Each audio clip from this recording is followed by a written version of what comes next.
चलिए बच्चों, good morning. तो बेटा आज अपने को जो है दो चीजें पढ़नी है। एक तो law of diminishing marginal utility और एक पीपीसी, प्रोडक्शन पॉसिबिलिटी कर्व। जैसा मैंने आपसे कहा था कि यहां से हमारा प्रैक्टिकल चालू हो गया, तो यहां से हम लोगों को अब इकोनॉमिक्स के अंदर थोड़ा प्रैक्टिकल कॉन्सेप्ट को ही पढ़ना है। तो क्या होता है law of diminishing marginal utility? बड़ा सिंपल सा लॉ है। Law of diminishing marginal utility ये कहता है कि आप जैसे जैसे किसी भी गुड्स के कंजम्पशन को, law of diminishing marginal utility simple सा लॉ है, ये कहता है the more consumption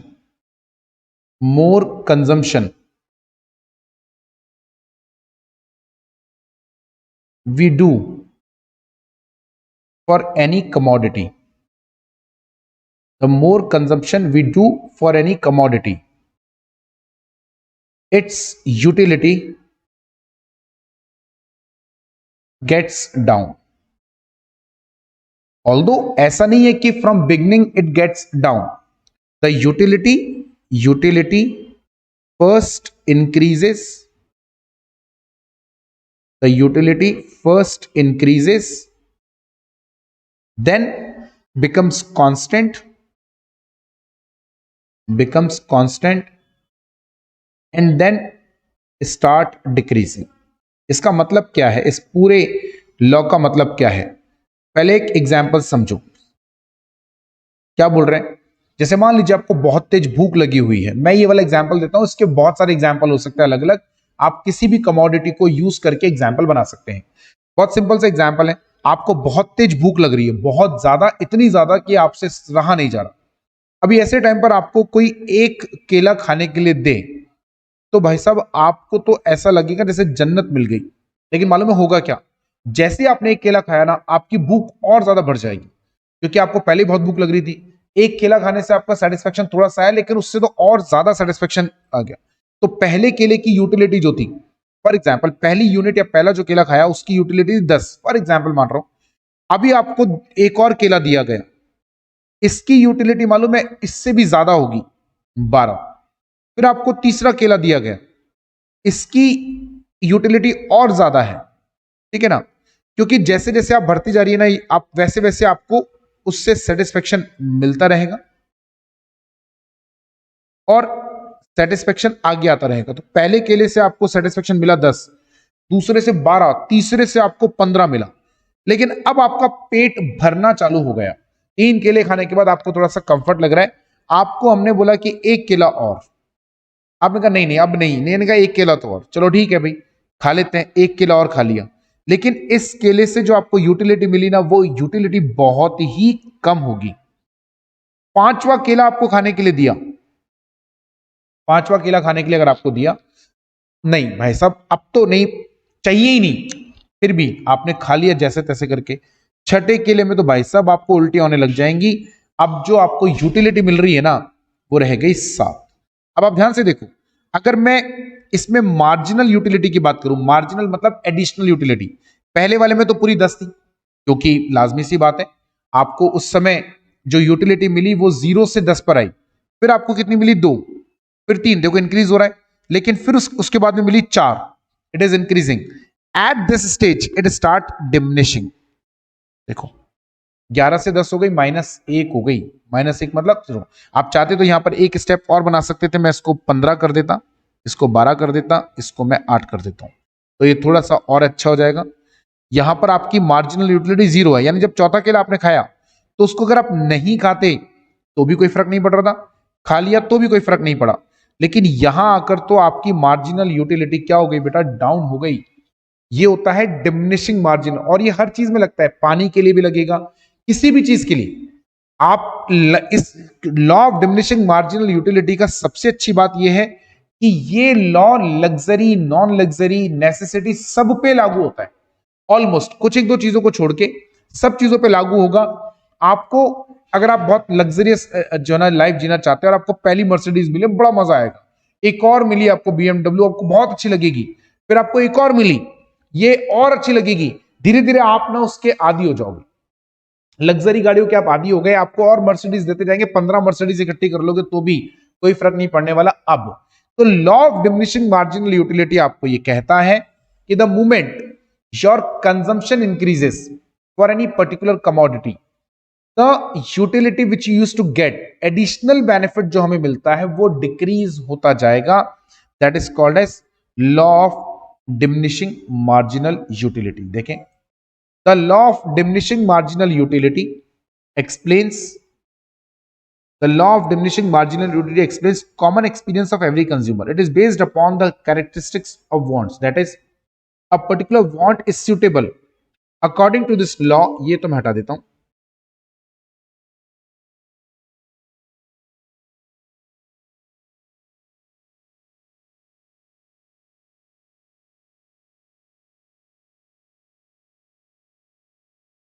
According to this law, when a person goes on increasing the consumption of one commodity, the additional utility derived from additional units goes on diminishing.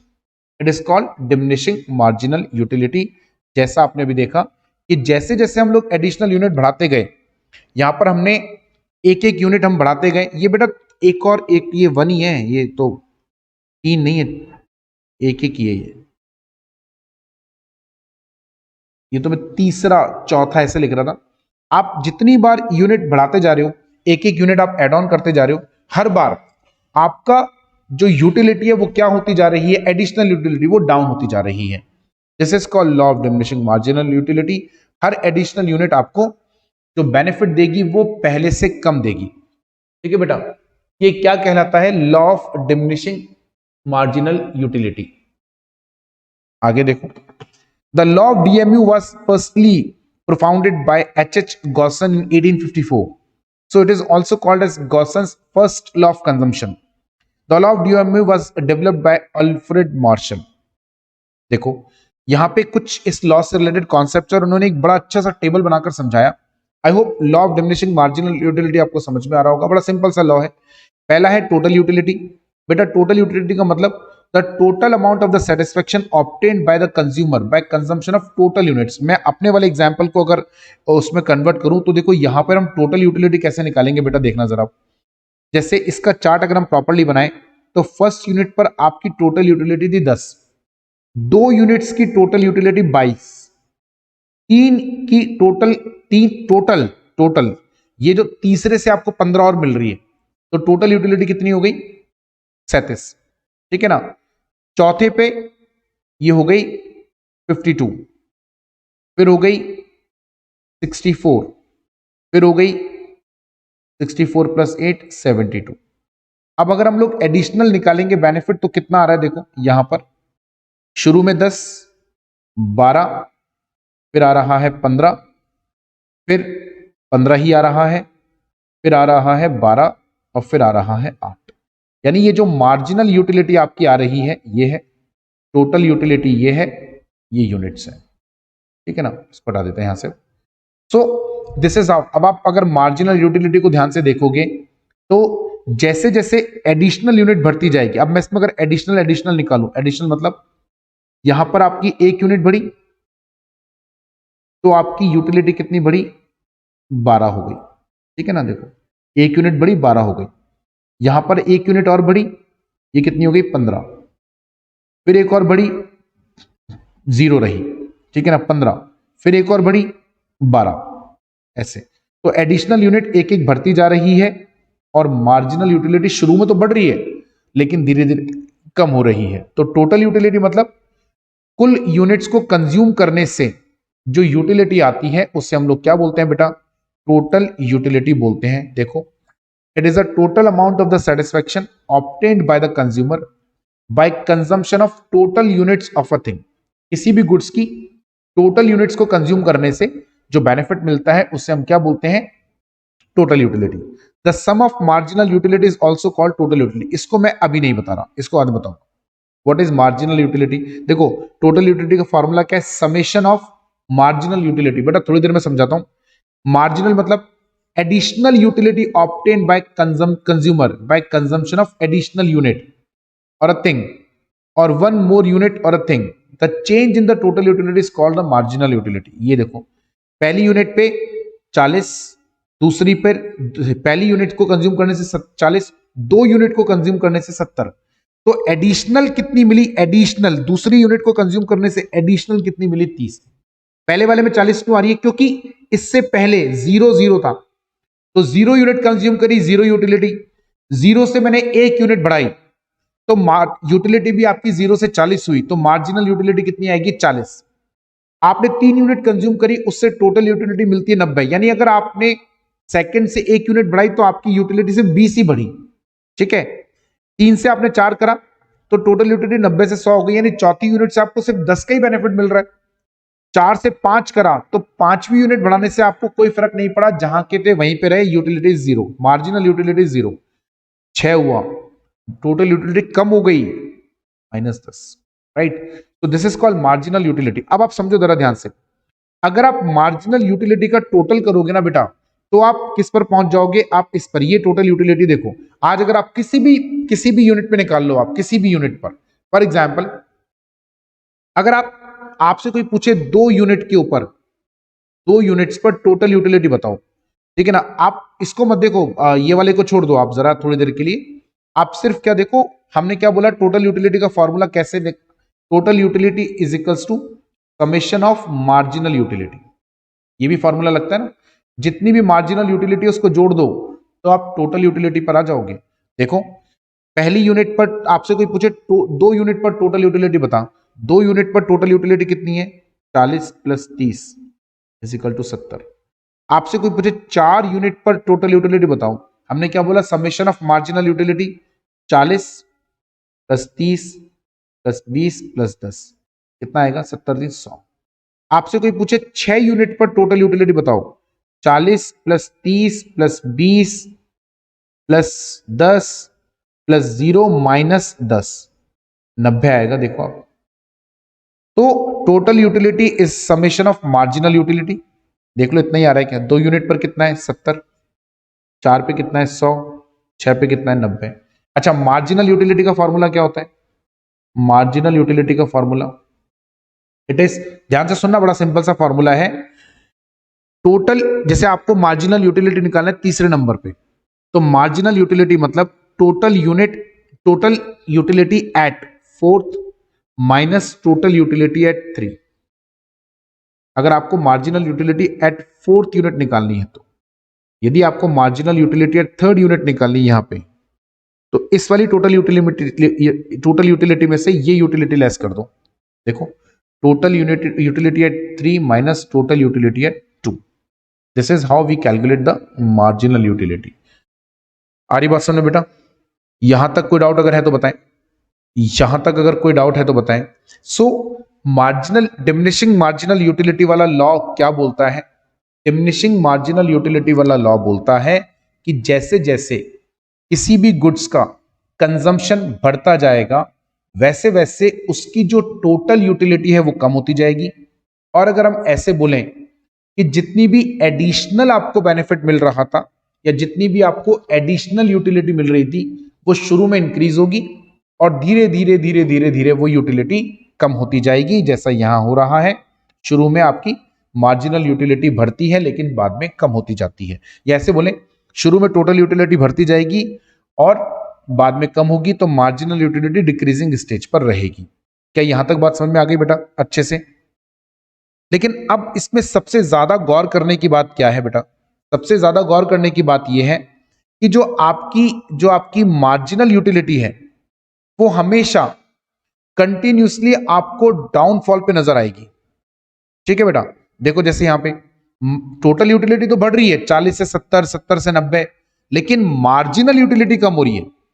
पहली unit पर जितनी marginal utility आपको मिली, दूसरी unit पर आपको उससे थोड़ी कम मिलेगी। टोटल यूटिलिटी दो इंक्रीजिंग, पहली यूनिट पर टोटल यूटिलिटी थी 40, दूसरी पे कितनी हो गई थी 70, तो टोटल यूटिलिटी बढ़ी ना हमारी, लेकिन एडिशनल जो यूटिलिटी थी वो कम हो गई। देखो, ये आपकी टोटल यूटिलिटी है। इस कर्व को अगर हम बनाए तो, अच्छा ये कर्व जो बनेगा वो देखो कैसा बनेगा। ये आपकी टोटल, यहां से 40 से क्यों चालू कर रहे हैं बेटा, क्योंकि 0 यूनिट पे तो 0 था ना, पहली यूनिट आपने कंज्यूम करी तब आपका यूटिलिटी थी 40, ठीक है। दूसरी पे जब आपने कंज्यूम करी तो ये यहां आएगी। देखो, तीसरी पे थी 90,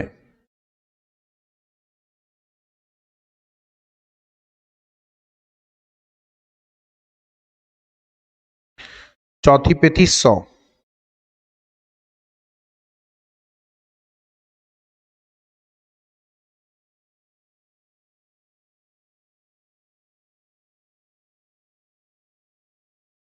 ठीक है, और 5वीं यूनिट पर कोई चेंज नहीं हुआ, एज इट इज 100 की 100 रही। देखें 5वीं पे भी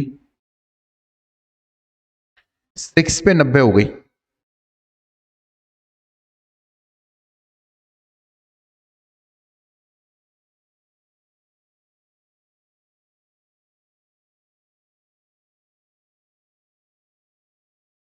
ठीक है, तो ये हमारा फिगर आया, ये हमारा 1 यूनिट पर है, ये है 40, ये आ रहा है 70, ये 90, ये 100, ये 100, ये 90। ठीक है बेटा, और डिमिनिशिंग, जो कि मार्जिनल यूटिलिटी डिमिनिशिंग है, तो इट इज कंटिन्यूसली डिक्रीजिंग। 40 दूसरी यूनिट पर आपको कितना मिला? 30 ही मिला। देखो आप, फिर उसके बाद 20, फिर 10, फिर 0। जहां टोटल यूटिलिटी मैक्सिमम होगी वहां पे मार्जिनल यूटिलिटी बेटा क्या होगी? कांस्टेंट होगी। और जहां से टोटल यूटिलिटी, यानी अब हमारे छोटे से 2-3 नियम हैं, 2-3 हमारे रूल बन गए। पहला rule, total utility increases in the initial stages. Initial stages पर टोटल यूटिलिटी हमारी इंक्रीज होती है, लेकिन बट ऑन लेटर स्टेजेस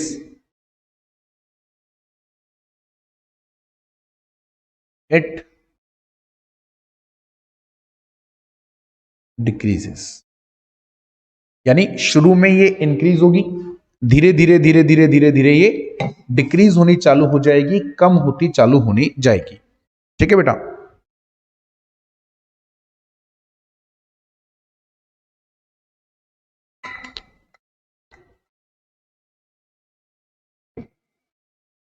आगे देखें। So marginal utility decreases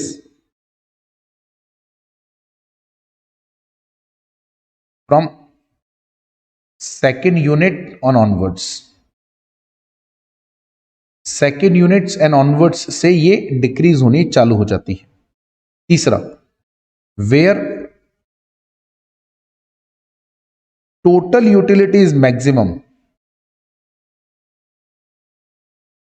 marginal utility is 0। And where या व्हेन टोटल यूटिलिटी डिक्रीजेस, इस वाले की बात कर रहा हूं, total utility decreases, marginal utility becomes negative. तो जहां से टोटल यूटिलिटी आपकी डिक्रीज होनी चालू हो गई, वहां से मार्जिनल यूटिलिटी बेटा नेगेटिव हो जाएगी। ये आपको 3 रूल ध्यान रखने, देखो यहां लिखा हुआ भी है।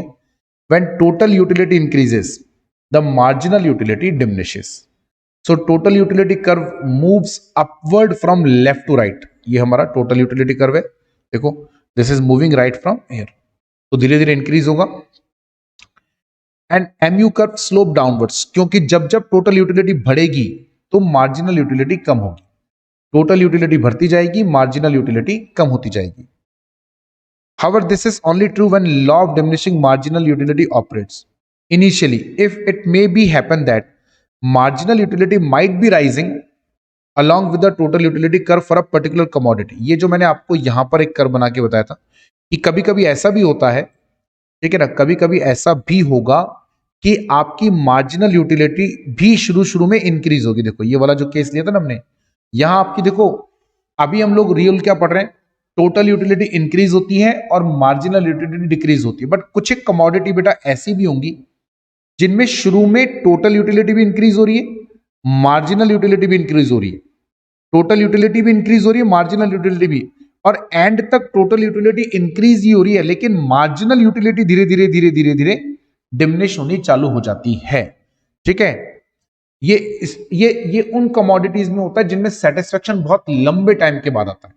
तो उनमें क्या होता है, सेटिस्फेक्शन आने में अगर टाइम लगता है या किसी कमोडिटी के ज्यादा कंजम्पशन से सेटिस्फेक्शन आता है, तो क्या होता है, टोटल यूटिलिटी शुरू में आपको हमेशा बढ़ती हुई नजर आएगी जैसा कि नॉर्मली होता है, और मार्जिनल यूटिलिटी बढ़ती हुई नजर आ रही है।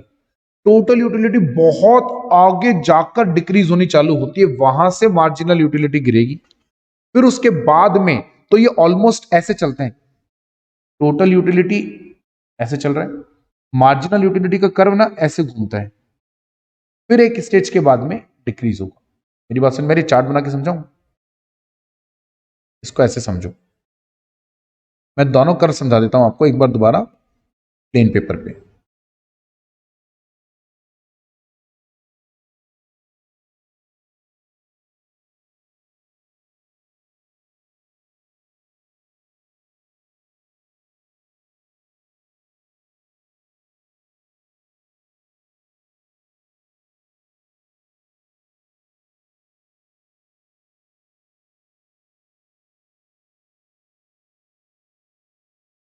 नॉर्मली क्या होता है, नॉर्मली होता है ये कि टोटल यूटिलिटी इंक्रीज होती है और फिर एक पॉइंट पर आने के बाद में डिक्रीज होनी चालू हो जाती है। ठीक है,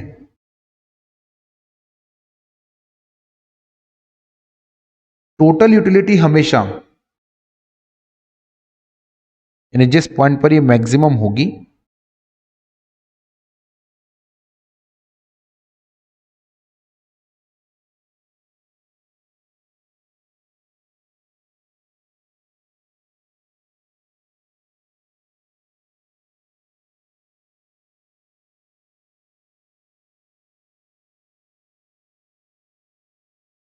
ये पॉइंट वो मैक्सिमम पॉइंट है।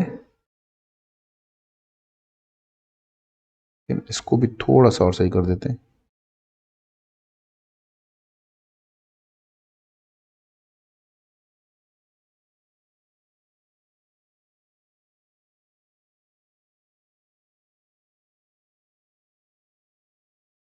ठीक है, ये तो नॉर्मल केस में हो गया कि टोटल यूटिलिटी हमेशा इंक्रीज हो रही है और मार्जिनल यूटिलिटी हमेशा डिक्रीज हो रही है। जहां पे टोटल यूटिलिटी मैक्सिमम है वहां पे मार्जिनल यूटिलिटी जीरो है, टोटल यूटिलिटी डिक्रीज होने लग गई और मार्जिनल यूटिलिटी जो है ना नेगेटिव होने लग गई। अब अपन एक एक्स्ट्रा ऑर्डिनरी केस लेते हैं जहां पे हम लोगों को ऐसा नहीं करना, टोटल यूटिलिटी इंक्रीज हो रही है, ठीक है, और फिर आगे डिक्रीज होगी जैसा कि यूजुअली होता है। मार्जिनल यूटिलिटी जो है ना बेटा, वो भी मालूम है इंक्रीज हो रही है, और इंक्रीज हो रही है मार्जिनल यूटिलिटी भी,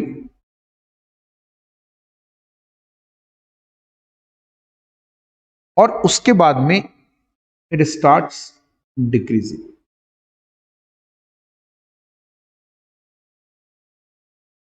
थोड़ा सा कर को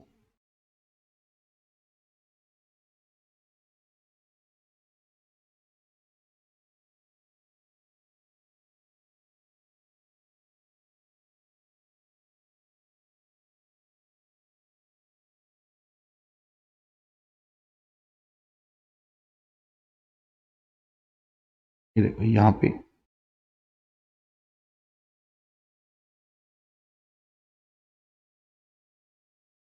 ये मैक्सिमम पॉइंट है। ठीक है, अब देखो यहां क्या हो रहा है, यहां शुरू में टोटल यूटिलिटी भी इंक्रीज हो रही है, मार्जिनल यूटिलिटी भी इंक्रीज हो रही है, एक पॉइंट के बाद में टोटल यूटिलिटी आपकी डिक्रीज होनी चालू हो गई।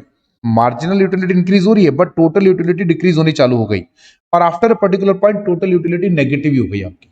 ठीक है, क्या ये पॉसिबल है क्या? हाँ, ये भी कुछ कमोडिटीज में ये भी पॉसिबल होता है बेटा। ठीक है, तो ये आपको ध्यान में रखना है।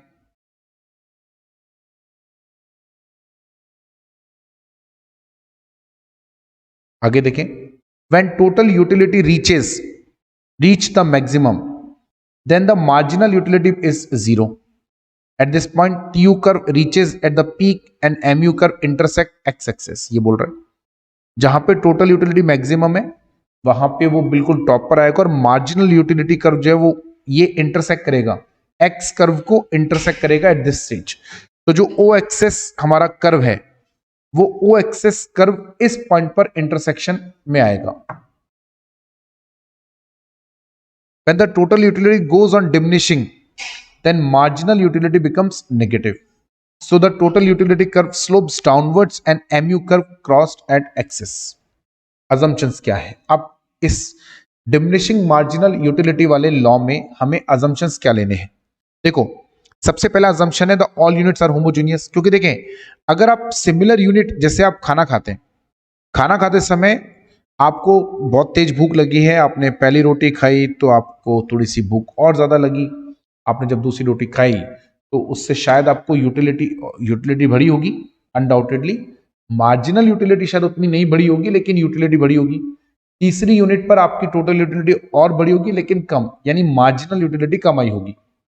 चौथी, ध्यान से सुनिएगा, चौथी रोटी जब आप खाओगे तो शायद आपकी टोटल यूटिलिटी में कोई चेंज ना हो, यानी आपकी जो मार्जिनल यूटिलिटी है वो जीरो हो, यानी आपकी जो टोटल यूटिलिटी है उसमें कोई चेंज नहीं हो रहा, मार्जिनल यूटिलिटी आपकी क्या हो गई?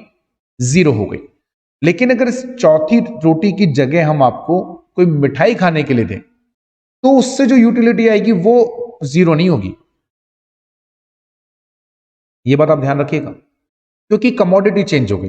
खाना खा लिया, 3 रोटी की भूख है, आप चौथी रोटी जब खाओगे शायद उससे आपकी जो यूटिलिटी है वो, उससे कोई खास फर्क ना पड़े, इंक्रीज नहीं होगा, हो सकता है नेगेटिव भी ना हो, लेकिन इंक्रीज तो नहीं होगा। लेकिन अगर हम आपको मिठाई खाने के लिए दें तो अनडाउटेडली आपकी यूटिलिटी बढ़ेगी।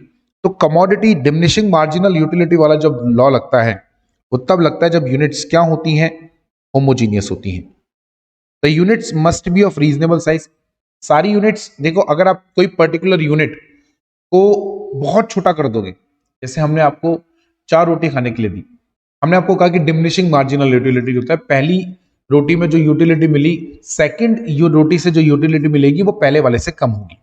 सेकंड से जो मिलेगी, टोटल तो बढ़ रही है पर सेकंड जो रोटी है उससे जो यूटिलिटी मिली वो पहले वाले से कम होगी, करेक्ट। तीसरी वाले से जो मिलेगी वो और से भी कम होगी। लेकिन चौथी रोटी हमने आपको बहुत छोटी सी दी, जरा सी दी, पतली सी दी, बिल्कुल नाक के बराबर, जिसको खाने नहीं खाने से कोई फर्क ही नहीं पड़ रहा है। तो अभी आपकी टोटल यूटिलिटी पे कोई फर्क नहीं पड़ेगा और मार्जिनल यूटिलिटी डिक्रीज नहीं होगी, क्योंकि आपने यूनिट का साइज बदल दिया। ऐसा नहीं होना चाहिए। तीसरा, there is one time gap between one unit of consumption and the next unit of consumption. दोनों यूनिट्स के कंजम्पशन में थोड़ा गैप होना चाहिए, क्योंकि अगर ऐसा नहीं हुआ तो उस केस में शायद आपकी जो यूटिलिटी डिक्रीज हो रही है वो सेकंड यूनिट के बाद ही जीरो आ जाए। ये हो सकता है कि सेकंड यूनिट के बाद ही जीरो आ जाए। And there is no change in the taste preference of the consumer. अगर कंज्यूमर के टेस्ट में, उसकी प्रीफरेंस में कोई चेंज हो गया है तो उस केस में भी पॉसिबल है कि शायद आपको जो यूटिलिटी मिल रही है वो यूटिलिटी का कोई यूज ना हो, क्योंकि टेस्ट और प्रीफरेंस चेंज हो गया तो यूटिलिटी पर इंपैक्ट जीरो आ जाएगा। ठीक है, ये आपको ध्यान में रखना है। अब देखें, law of diminishing marginal utility कब नहीं लगता? Collection of rare goods. जो बेटा जिन लोगों को इस चीज का शौक होता है, रेयर गुड्स को कलेक्ट करने का शौक होता है, जिसको हम लोग एंटिक वगैरह भी बोलते हैं, तो उस केस में law of diminishing marginal utility नहीं लगता। आप कितनी भी यूनिट्स कंज्यूम करते जाए, आप कितनी भी परचेस करते जाए, आपका मन कभी भी नहीं भरेगा, क्योंकि रेयर गुड्स का जो कलेक्शन करने का शौक रखते हैं जो लोग, उनका पर्पस उसको कंज्यूम करना नहीं है, बस उनका शौक है, और शौक बड़ी चीज है, तो उस केस में नहीं लगेगा। हॉबीज, कोई चीजें अगर ऐसी होती है जहां पर आपका मतलब हॉबी के तौर पे आप कर रहे हो, आपको उसको यूज नहीं करना।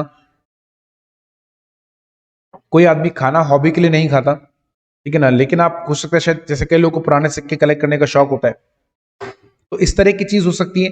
ठीक है, माइजर, कोई कंजूस व्यक्ति है, उसके ऊपर law of diminishing marginal utility नहीं लगता, क्योंकि वो कंजूस है, उसको नॉर्मल व्यक्ति से कंपेयर नहीं किया जा सकता।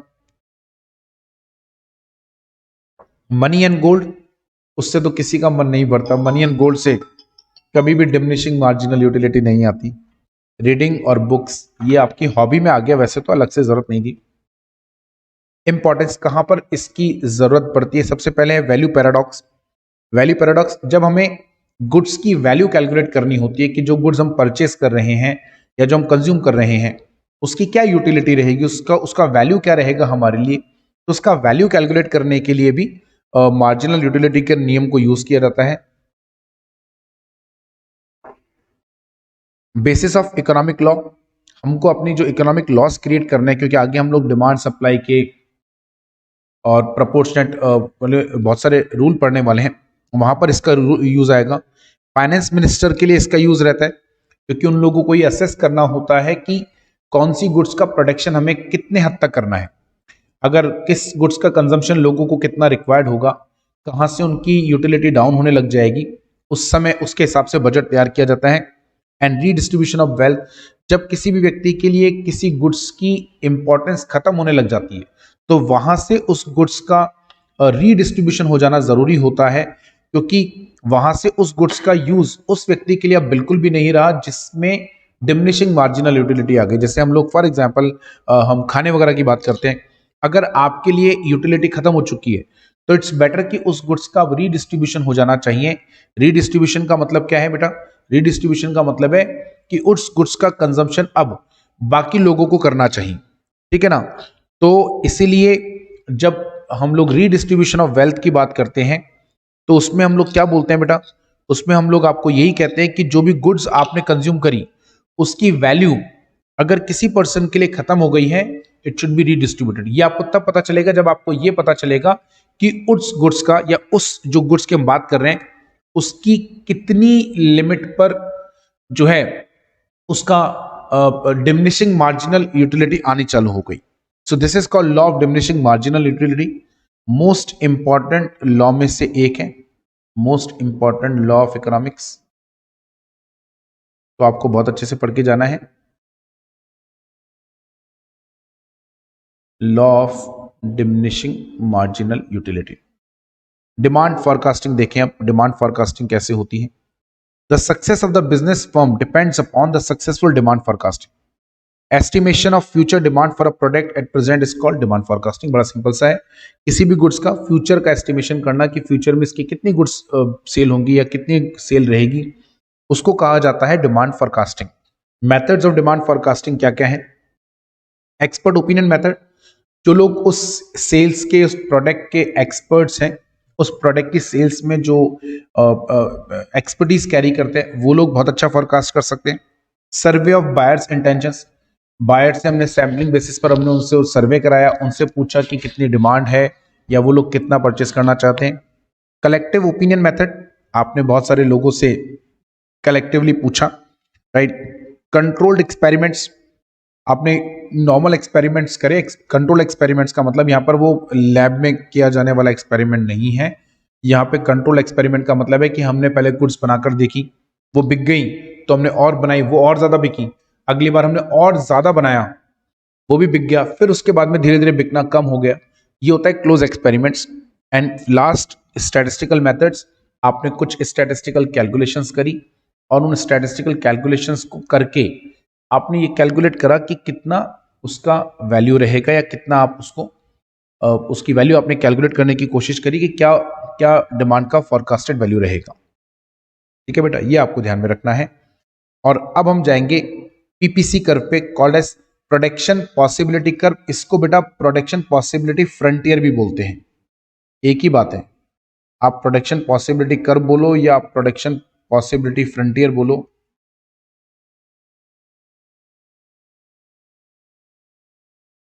क्या बोलता है प्रोडक्शन पॉसिबिलिटी फ्रंटियर या पीपीसी। तो आप जब क्वेश्चंस करोगे ना पीछे, तो वहां आपको कई जगह पीपीसी की जगह पीपीई नजर आएगा, तो घबराना मत, पीपीसी की बात कर रहे हैं। क्या बताता है पीपीसी? पीपीसी आपको ये बताता है या पीपी आपको ये बताता है, जब हम production of two commodities, for example X और Y, production of X commodity and production of Y commodity. अब जैसा हम लोग डिस्कस करते रहे कई बार कि जो रिसोर्सेज हैं हमारे हमेशा लिमिटेड होते हैं, अनलिमिटेड रिसोर्सेज नहीं होते। तो इसका प्रोडक्शन मान लीजिए 90 है, इसका 10, इसके प्रोडक्शन को आप कम करते जाओगे तो आप इसके प्रोडक्शन को बड़ा, एक बार मैं नॉर्मल केस ले रहा हूं, इसके प्रोडक्शन को आप कम करते जाओगे क्योंकि हमारे पास रिसोर्सेज लिमिटेड है, रिसोर्सेज हमारे पास लिमिटेड है। तो अब लिमिटेड रिसोर्सेज से मुझे सारी कमोडिटी तो मैं नहीं बना सकता, और अगर मैं बहुत सारी कमोडिटी बना रहा हूं तो हमारे लिए डिसाइड करना जरूरी है कि हम किसका कितना कितना प्रोडक्शन करें जिससे कि हम लोग लिमिटेड कर सकें। तो इसका प्रोडक्शन आप कम करते जाओगे, उसका बढ़ाते जा रहे हो। ये मैंने केस लिया नॉर्मल, लेकिन ये मैंने कब लिया, जब ये जो बराबर बराबर हो रहा है, देखो यहां पे भी जो चेंज हो रहा है, ये -10 तो यहां +10, यहां -10 तो यहां +10। ठीक है बेटा, यही हो रहा है।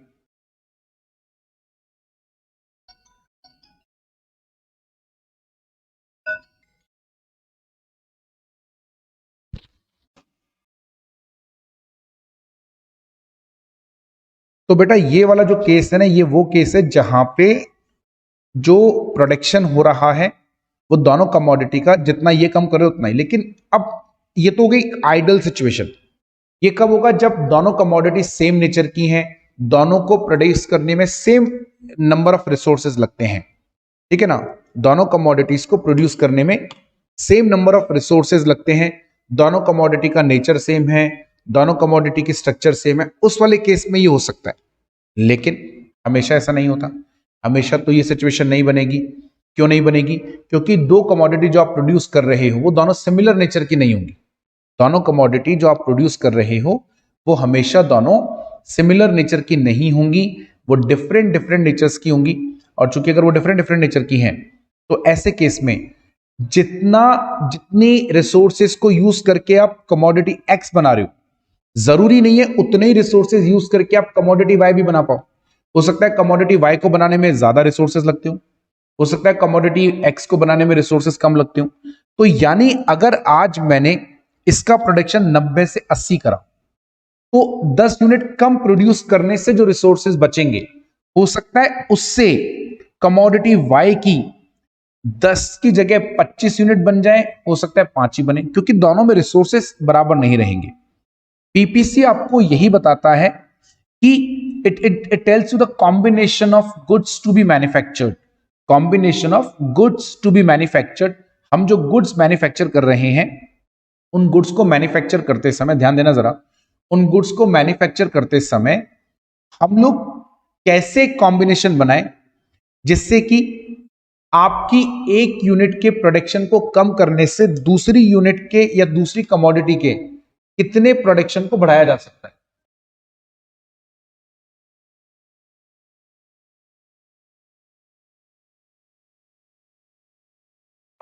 कितने प्रोडक्शन को बढ़ाया जा सकता है। देखें, production possibility curve is also known as production possibility frontier, ठीक है, और production possibility boundary, production transformation curve.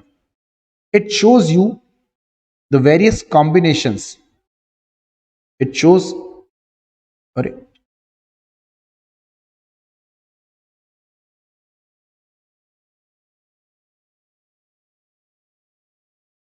it shows various combinations of two commodities that can be produced by an economy with the given resources। मैं आपको फिर कह रहा हूं, ये जो सिचुएशन है बेटा, ये तो आइडल है। ये वो सिचुएशन है जहां पे जो दो कमोडिटीज की हम बात कर रहे हैं, उनको प्रोड्यूस करने के लिए इक्वल अमाउंट ऑफ रिसोर्सेज चाहिए होते हैं। जब उनको प्रोड्यूस करने के लिए इक्वल अमाउंट ऑफ रिसोर्सेज चाहिए, ये वो केस है। अगर उनको प्रोड्यूस करने के लिए इक्वल अमाउंट ऑफ रिसोर्सेज नहीं चाहिए, तो किसी एक कमोडिटी के प्रोडक्शन को कम करके आप दूसरी कमोडिटी के प्रोडक्शन को कंपैरेटिवली या प्रोपोर्शनेटली ज्यादा भी कर सकते हैं, कम भी। वो डिपेंड करेगा उसे प्रोड्यूस करने के लिए कितने रिसोर्सेज चाहिए। जैसे यहां देखें, हमारे पास एक कर्व है, आज हम लोग दो कमोडिटी बना रहे हैं। पहला ये है गन का प्रोडक्शन, यहां पर जो कमोडिटी है वो गन, यहां है बटर। अब गन का पहले शुरू वाले केस में आप गन की कितनी नंबर ऑफ यूनिट्स, यूनिट तो इन्होंने नहीं दे रखी, मैं लिख देता हूं यहां पे, गन की इन्होंने कितनी नंबर ऑफ यूनिट्स काउंट करी हैं। ये कहने कि अगर गन की आप पहले शुरू में 50 यूनिट बनाते थे, तो बटर की 10 यूनिट बनाते थे। अब चूंकि दोनों के लिए रिसोर्सेज सेम नहीं चाहिए, गन का प्रोडक्शन आपने उठाकर कितना कर दिया, 40। लेकिन देखो, जैसे ही गन का प्रोडक्शन 10 यूनिट से कम करा, बटर का प्रोडक्शन सीधा कहां पहुंच गया, ये पहुंच गया 40 के ऊपर। यानी इसकी 10 यूनिट कम करने से उसकी 30 एक्स्ट्रा यूनिट प्रोड्यूस हुई, उसकी 10 यूनिट कम प्रोड्यूस करने से, क्योंकि दोनों के लिए रिसोर्सेज बराबर नहीं चाहिए।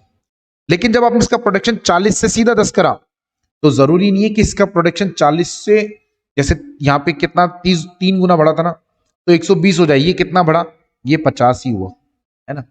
मैं ये दोनों एग्जाम्पल की बात है कि हो सकता है दोनों पॉसिबिलिटीज हो सकता है प्रोडक्शन कम करने से दूसरी यूनिट का प्रोडक्शन बहुत ज्यादा बढ़ जाए, हो सकता है प्रोडक्शन बहुत ज्यादा कम करने के बाद भी दूसरी गुड्स का जो प्रोडक्शन आप कर रहे हो वो बहुत ज्यादा ना बढ़े, ठीक है। खैर, अब यहां आपको एक चीज समझनी है, एक कॉन्सेप्ट होता है अपॉर्चुनिटी कॉस्ट। क्या होता है बेटा अपॉर्चुनिटी कॉस्ट? अपॉर्चुनिटी कॉस्ट का मतलब होता है कि आज अगर मैंने इसकी 10 यूनिट कम बनाई तो मुझे इसके बदले में इसकी 30 यूनिट ज्यादा बनाने का मौका मिला ना। यानी अगर जब तक मैं इसकी 10 यूनिट कम नहीं कर रहा था, मुझे 30 बटर की 30 यूनिट कम प्रोड्यूस कर रहे थे, ये आपका अपॉर्चुनिटी लॉस या अपॉर्चुनिटी कॉस्ट होता है कि इसकी 10 यूनिट ज्यादा प्रोड्यूस करने के चक्कर में मैं बटर की 40 यूनिट मतलब 30 यूनिट एक्स्ट्रा नहीं बना पा रहा हूं। तो बटर की 30 यूनिट एक्स्ट्रा प्रोड्यूस नहीं कर पाना, it is an opportunity loss. ये अपॉर्चुनिटी लॉस की कैटेगरी में आता है क्योंकि अपॉर्चुनिटी लॉस है। अरे बेटा बात समझ में, यहां तक कोई डाउट अगर है तो बता दें, कोई कंफ्यूजन हो तो, मेरे हिसाब से नहीं होना चाहिए, ठीक है। इन्होंने यही चीज दूसरे पे यहां पे भी बनाकर दिखाई, वही गन का प्रोडक्शन देखें आप और वही बटर का प्रोडक्शन। इसको थोड़े और तरीके से समझाया कि शुरू में आप इसकी ये जो ट्रायल एग्जाम्पल है इसी को इन्होंने और थोड़ा सा बेटर फॉर्म में बताया कि जब आप इसकी 10 यूनिट्स को एक्स्ट्रा प्रोड्यूस करते हैं, देखो यहाँ पे क्या हो रहा है, हमने इसका 10 का प्रोडक्शन 50 कम करा, 10 से 50 है ना, मतलब नीचे लेकर आ गए, 50 यूनिट्स कम प्रोड्यूस करी हमने। कितना कितना प्रोडक्शन कम कर दिया देखो हमने यहाँ पे, ये इस वाले पॉइंट से हम सीधे यहाँ आ गए, लेकिन फिर भी हमारा प्रोडक्शन इतना सही बढ़ा। लेकिन जब हमने इतना सही प्रोडक्शन कम करा उसके बावजूद भी देखो आपका प्रोडक्शन कितना बढ़ गया। तो ये रिसोर्स पे डिपेंड करेगा कि किसी एक कमोडिटी के number of units come produce करने से दूसरी कमोडिटी की कितनी नंबर ऑफ गुड्स हम ज्यादा प्रोड्यूस कर पाएंगे। मेन पॉइंट देखो, the PPC curve always slope downward from left to right. बिल्कुल सही बात है, क्योंकि अगर बेटा ये ऐसे बनेगा ना, मैं जो आपको एग्जांपल दिया था ना शुरू में, मालूम है इसका कर्व कैसे बनेगा? आपको कर्व को समझना, जरा ध्यान से समझिएगा आप जरा बेटा। इस वाले केस में कर्व मालूम है ऐसा बनेगा। क्यों बनेगा ऐसा? क्योंकि बराबर बराबर ही चल रहा है। देखो ना आप, इसका 10 यूनिट कम होंगी, इसका 10। इस वाले केस में कर्व ऐसा बनेगा, ये स्ट्रेट लाइन कर्व बनेगा पीपीसी। यहां पे अपॉर्चुनिटी कॉस्ट 0 होती है। क्यों? इसकी 10 यूनिट कम प्रोड्यूस करूंगा तो इसकी ज्यादा प्रोड्यूस हो जाएंगी, 10 ही बराबर हो रही है देखो। तो अपॉर्चुनिटी कॉस्ट ऑलमोस्ट 0 होती है।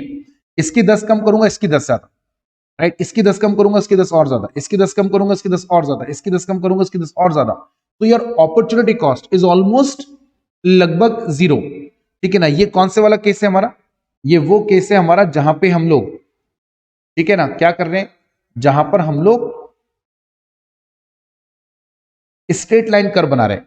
लेकिन हमेशा मैंने आपको जैसा कहा कि हमेशा ऐसा नहीं होगा, ठीक है ना। तो ऐसे केस में जो हमारा पीपीसी कर्व बनेगा वो कॉनकेव बनेगा, इस तरीके से बनेगा, ठीक है। The concave is to origin because MRT goes on increasing. MRT मतलब marginal rate of transformation. Marginal rate of transformation मतलब एक यूनिट को कम प्रोड्यूस करने से दूसरी कमोडिटी की कितनी रेट ज्यादा होती है। ये डिक्रीजिंग होती है बेटा लास्ट में, पर शुरू में इंक्रीजिंग होती है। जैसे शुरू में आपने इतना सा कम प्रोडक्शन करा, लेकिन देखो फिर भी प्रोडक्शन कितना सारा बढ़ गया दूसरी कमोडिटी का। So it is always concave to the origin. The slope of the PPC at any given point is called marginal rate of transformation. The slope defines the rate at which, ध्यान से देखना इसको, the rate at which production of one good can be redirected into the production of other. एक commodity के production से बचे हुए resources को आप दूसरी कमोडिटी के लिए कितना यूज कर सकते हैं, उसको बोला जाता है मार्जिनल रेट ऑफ ट्रांसफॉर्मेशन। अब चूंकि मार्जिनल रेट ऑफ ट्रांसफॉर्मेशन हमेशा शुरू में ज्यादा होती है, यानी शुरू में ज्यादा क्यों होगी? शुरू में ज्यादा इसलिए होगी क्योंकि जितनी नंबर ऑफ यूनिट्स आप कम प्रोड्यूस करोगे कमोडिटी की, दूसरी की उतनी ज्यादा प्रोड्यूस होगी। पर बाद में जाकर ये डिक्रीज हो जाती है। बाद में हम प्रोडक्शन कम भी कर रहे हैं तो भी दूसरी कमोडिटी का प्रोडक्शन हम लोग बहुत ज्यादा नहीं बढ़ा पा रहे हैं, ठीक है। तो it is concave to the origin because MRT goes on increasing. The slope of PPC at any given point of time is called marginal rate of transformation. Suppose we are on the point D of the left hand diagram. If we now try to move to the right, we are in fact throwing away guns and taking butter. यानी हम लोग gun का production कम कर रहे हैं, butter का ज्यादा कर रहे हैं। There are some specialized inputs which are made by the gun factory will be useless in the butter factory. तो लाजमी सी बात है कि बहुत सारे रिसोर्सेज ऐसे होंगे जो जो गन बनाने के लिए काम में आते थे लेकिन बटर के लिए नहीं, वो रिसोर्सेज हमारे बेकार हो गए. And gradually more and more inputs will become unemployed. इसलिए शुरू में तो मालूम है क्या होता है, शुरू में जैसे आपकी लेबर है, अभी गन फैक्ट्री में 500 की लेबर लगी थी, उनमें से 300 लेबर ऐसी थी जनरल काम करती थी. जनरल मतलब वो गन बनाने तो नहीं थे, पैकिंग करने ऑल, उनको तो आप बटर फैक्ट्री में भी कंज्यूम कर लोगे. तो शुरू में क्या होगा, गन का प्रोडक्शन कम हुआ लेकिन बटर का प्रोडक्शन इंक्रीज हो गया. लेकिन अब वो जो बाकी 200 लेबर बची हुई है, वो 200 की जो लेबर है वो गन बनाने का ही काम करती थी, वो उनसे आप बटर बनवाओगे ना, तो जो गन बनाते थे ना 1 घंटे में बटर, वो शायद 2 घंटे में भी नहीं बना पाएंगे. तो उसका उनकी जो प्रोडक्टिविटी है वो कम आएगी, प्रोडक्शन कम होगा.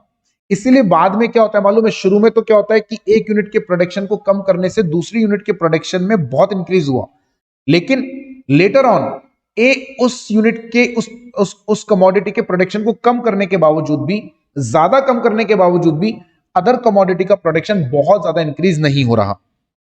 Hence the sacrifice of same number of guns will yield less and less output.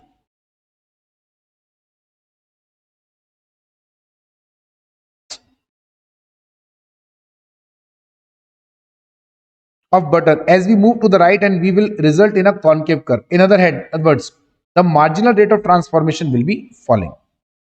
If the PPC curve is a straight line, the opportunity cost is constant. ये जो मैंने अभी बनाया आपको, अगर ये सेम रहेगा तो अपॉर्चुनिटी कॉस्ट आपकी जीरो है. जीरो मतलब कांस्टेंट रहेगी, उसमें कोई चेंज नहीं होगा. All the combination which lies on PPC curve are possible combinations. यानी आप ये पॉसिबल कॉम्बिनेशन मतलब आप ये वाला कॉम्बिनेशन ले लो, तो इसमें 50 यूनिट इसकी और 10 यूनिट इसकी, आप ये ले लो, इसका 40, इसका 40. आपको जो भी ये जो इस पॉइंट पे जितने भी कॉम्बिनेशंस आप बना रहे हो ना, वो सारे पॉसिबल कॉम्बिनेशंस हैं. तो ये वाला कॉम्बिनेशन मतलब इतनी यूनिट इस गन्स की और इतनी यूनिट बटर की, इसके बाहर कोई पॉसिबल नहीं है. इससे नीचे अंदर वाले पे रहोगे तो वो बेटा रिसोर्सेस का अंडर यूटिलाइजेशन हो जाएगा. The points beyond PPC curve are impossible. Shift of PPC curve is nothing but only economic growth, काम का नहीं है. Any point lies below the PPC curve is possible, but if the economy is working below the PPC, that indicates unused resources or unemployment, right? तो ये आपको ध्यान में रखना है. आज के लिए हम इतना ही करेंगे. अगली क्लास के अंदर हम लोग एक तो पीपीसी कर्व से हम अपनी प्रॉब्लम्स, जो 3 इकोनॉमिक प्रॉब्लम थी, what to produce, how to produce, when to produce, उसकी बात करेंगे, इसके क्वेश्चंस करेंगे, और इसके अलावा जो स्कैनर में क्वेश्चंस आए हुए हैं वो हम करेंगे. तो 3 चीजें हमें करनी है नेक्स्ट क्लास में, राइट? आज के लिए इतना ही. Thank you very much.